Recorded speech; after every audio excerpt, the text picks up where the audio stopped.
Maths can feel like a lot of effort. In this video, I will detail two important keys that unlock the skill of dividing fractions so that it can help you ace your exams. In order to understand the first key, we need to revise what the definition of division is. Division is the operation that breaks a number into equal groups, and its answer is the value in each group. For example, say you have 12 coins, and you need to divide this amongst 3 friends. This is 12 divided by 3. The answer is, how many coins does each person get? Which is 4 coins each. Another way to think of division is asking the question, how many multiples of 3 does it take to get to 12? And the multiples of 3 are 3, 6, 9, and 12, again being 4. Now, dividing fractions works the exact same way. We can use diagrams to help when calculating. If we had 2 divided by 1/3, we start with 2 whole, then we need to check how many 1/3s go into 2. If each whole is broken up into thirds, we can simply count. We can see that there are 6 1/3s that go into 2. Now, let's see how we divide two fractions. 3/4 divided by 1/2. Starting with 3/4. Then we need to check how many halves go into 3/4.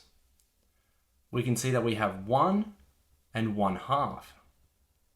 Now, this method is okay, but only when the numbers are small and the fractions are simple. We need a new method if we get questions such as 3/40 divided by 1/6.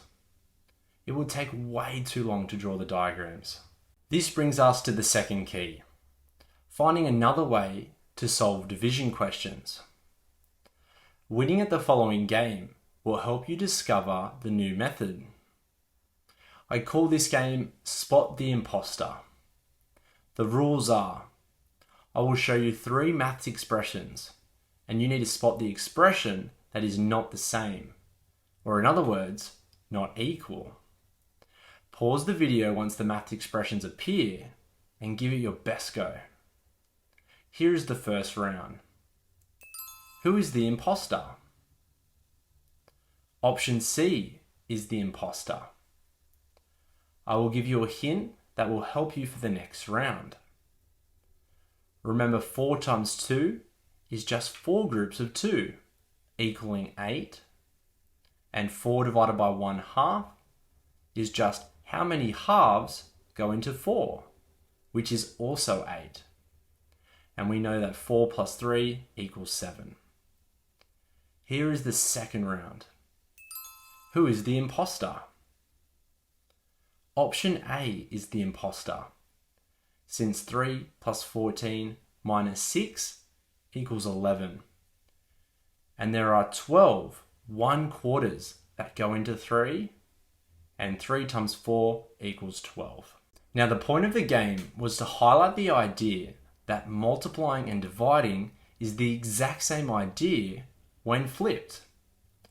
Or a cool way to think about it is, they are 2 sides of a coin. One side is multiplying and the other side is dividing. When you flip it, you still get the same coin.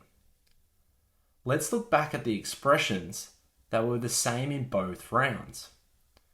In the first round, can you fill in the blank? Multiplying by 2 is the same as dividing by 1/2. In the second round, can you fill in the blank? Dividing by 1/4 is the same as multiplying by 4. And writing 4 as a fraction over 1. Can you see that when you flip the fraction, we turn a division question into a multiplication question and still get the exact same answer? And vice versa. This connection between multiplying and dividing is so important, mathematicians have given this a special name, called the reciprocal. This is when you flip a fraction. So another method to solve division questions is transforming them to multiplication questions by multiplying by its reciprocal. This makes the question easy, since multiplying fractions is simple. We multiply the numerators, then we multiply the denominators, and we are done. Let me show you how easy this method is by solving the tricky question shown earlier in the lesson. 3/40 divided by 1/6. We turn this into a multiplication question by multiplying by its reciprocal. So rewriting our new question, 3/40 times 6/1. Then we multiply the numerators, and 6 times 3 equals 18. And multiplying by the denominators, 40 times 1, which is 40, giving us a final answer of 18/40. You now know all the key information on this concept. However, can you solve all exam-style questions? Watch this next video to master questions easily.